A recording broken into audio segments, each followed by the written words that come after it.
Hello అండి, అందరికీ welcome back to చందన డిలేజ్. ఈరోజు మన వీడియోలో హోటల్ స్టైల్ సాంబార్ ఎలా చేసుకోవాలో చూద్దాం. టిఫిన్స్లోకి కానీ రైస్లోకి కానీ చాలా టేస్టీగా ఉంటుంది. ఒకసారి ఈ విధంగా ట్రై చేయండి. ఎలా వచ్చిందో కమెంట్ సెక్షన్లో చెప్పండి. అలాగే మన ఛానల్ని సబ్స్క్రైబ్ చేసుకోండి. ఓకే, ఇంకా ప్రాసెస్లోకి వెళ్ళిపోతే ఫస్ట్ 4 నుంచి 5 టేబుల్ స్పూన్ వరకు ఆయిల్ వేసుకొని పోపు దినుసులతో పాటు 5 నుంచి 6 దంచి పెట్టుకున్న వెల్లుల్లిపాయలు, అలాగే ఒక 3 ఎండుమిరపకాయలు, 2 పచ్చిమిరపకాయలని యాడ్ చేసుకోండి.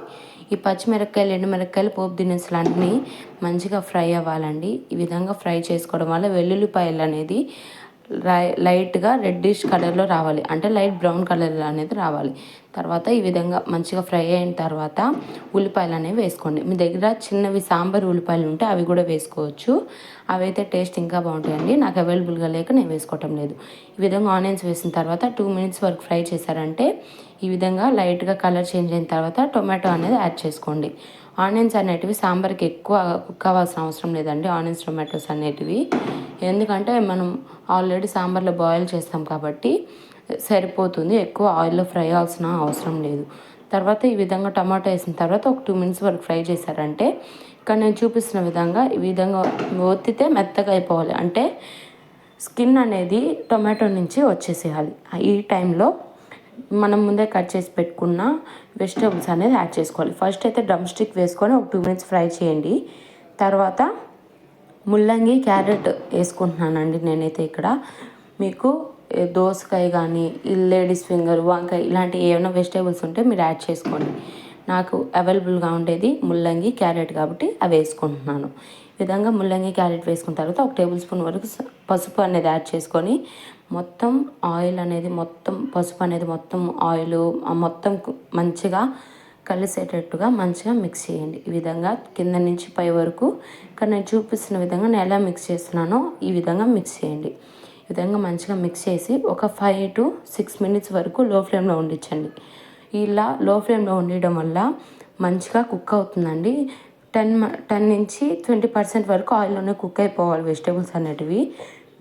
అప్పుడే టేస్ట్ అనేది చాలా బాగుంటుంది. ఈ విధంగా చూసారు కదండి, 10 నుంచి 20 మినిట్స్ వరకు ఫ్రై అయిపోయింది.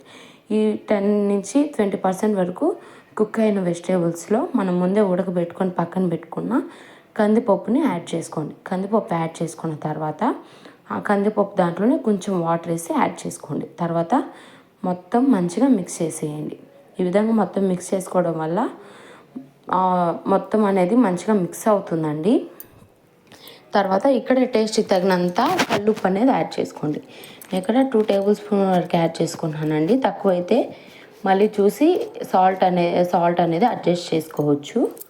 తర్వాత ఈ విధంగా కల్లుప్పు అనేది యాడ్ చేసుకున్న తర్వాత ఈ విధంగా బాయిల్ అయ్యేటప్పుడు చింతపండు రసాన్ని అనేది వేసుకోండి. మనం ముందే నిమ్మకాయ సైజ్ అంతా చింతపండు వేసుకొని అది పీసుకు పెట్టుకొని ఆ చింతపండు రసాన్ని యాడ్ చేసుకోవాలి. తర్వాత ఈ విధంగా బాయిల్ అయ్యేటప్పుడు 1 నుంచి 2 కప్పుల వరకు, అంటే మీ సాంబార్ కన్సిస్టెన్సీ పట్టించి మీరు వాటర్ అనేది యాడ్ చేసుకోవాలి.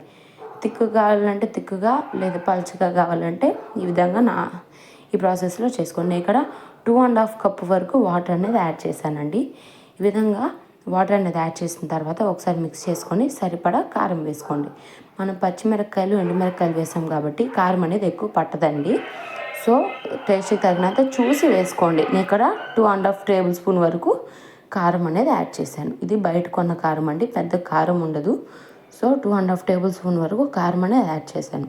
కారం యాడ్ చేసిన తర్వాత ఈ విధంగా పొంగుతూ ఉడుకుతున్న టైంలో ఈ విధంగా ఇంకోసారి కలుపుకుంటూ ఉన్నారంటే మొత్తం మంచిగా మిక్స్ అవుతుంది. తర్వాత ఇక్కడ ఫ్రెష్ కరివేపాకు అనేది వేసుకోండి. కరివేపాకు తిరమాతలో కన్నా ఈ విధంగా ఉడుకుతున్నప్పుడు మధ్యలో వేసామంటే టేస్ట్ అనేది చాలా బాగుంటుంది. ఒక 15 మినిట్స్ అలాగే బాయిల్ చేశారంటే వెజిటేబుల్స్ అన్నీ మంచిగా కుక్ అవుతాయండి. తర్వాత సాంబార్ పౌడర్ దొరుకుతుందండి మనకి, ఎక్కడైనా బయట ఎక్కడైనా దొరుకుతుంది, లేదంటే మీరు ఇంట్లోనే ప్రిపేర్ చేసుకోవచ్చు. ఈ విధంగా సాంబార్ పౌడర్ వేసుకొని లాస్ట్లో కొత్తిమీరతో గార్నిష్ చేసుకున్నారంటే మన సాంబార్ అనేది రెడీ అయిపోతుంది. కొత్తిమీర వేసుకున్న తర్వాత ఒక 2 నుంచి 3 మినిట్స్ వరకు హై ఫ్లేమ్లో ఉండిచ్చి తర్వాత స్టవ్ ఆపేసుకోండి. ఇంతేనండి, సర్వ్ చేసుకున్నారంటే మన సింపుల్ అండ్ టేస్టీ సాంబార్ అయితే రెడీ. సబ్స్క్రైబ్.